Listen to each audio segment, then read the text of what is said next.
Баршаңызға қайырлы күн достар, менің каналыма қош келдіңіздер. Бүгін сіздермен үлкен отбасыларға арналған творожный пирогтың рецептісімен бөлісетін боламын. Видеоны соңына дейін қарап, каналыма тіркелуді ұмытпаңыздар. Бізге керегі ұн, қант, қаймақ, жұмыртқа және бөлме температурасында тұрған сары май қажет. Ең алдымен ұнға қамыр қопсытқышымызды салып, жақсылап осылай араластырып аламыз. Содан соң електен өткізіп, ыдысымызға саламыз. Ұнды міндетті түрде електен өткіземіз. Енді ұнға қант пен бөлме температурасында тұрған сары майымызды салып, жақсылап қолымызбен араластырамыз. Достар, алдағы уақытта каналыма салынған жаңа видеоларды жіберіп алмас үшін менің каналыма тіркеліп қоңыраушаны басып қоюды ұмытпаңыздар.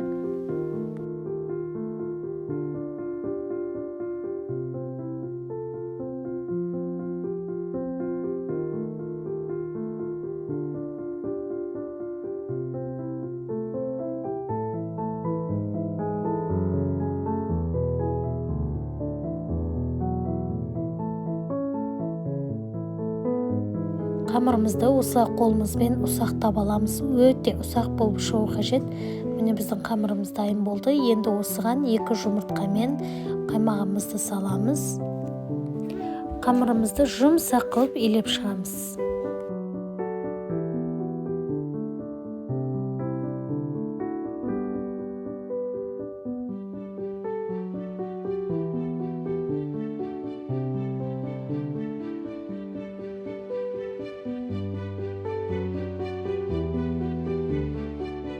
Дайын болған тестаны холодильникке жарты сағатқа немесе 1 сағатқа салып қоятын болсаңыздар, арасындағы сары майы ерімей, әдемі жұмсақ болып піседі.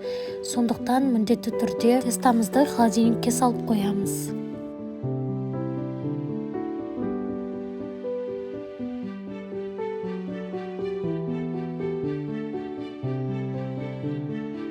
Енді салмасын дайындаймыз. Салмасына бізге сүзбе, қант және жұмыртқа мен қаймақ қажет.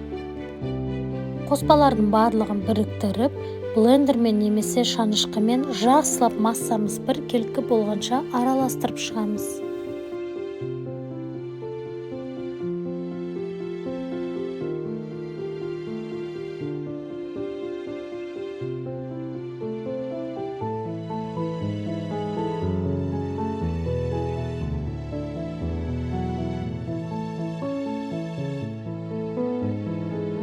Біздің салмамыз дайын.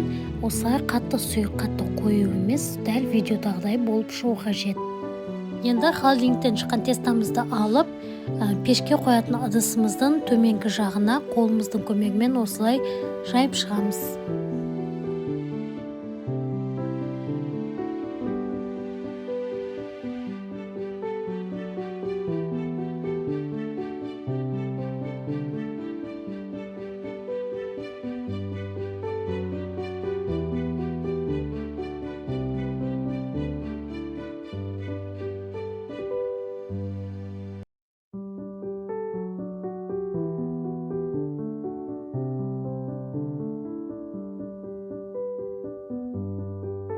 Енді бетіне дайын болған сүзбені құйып шығамыз.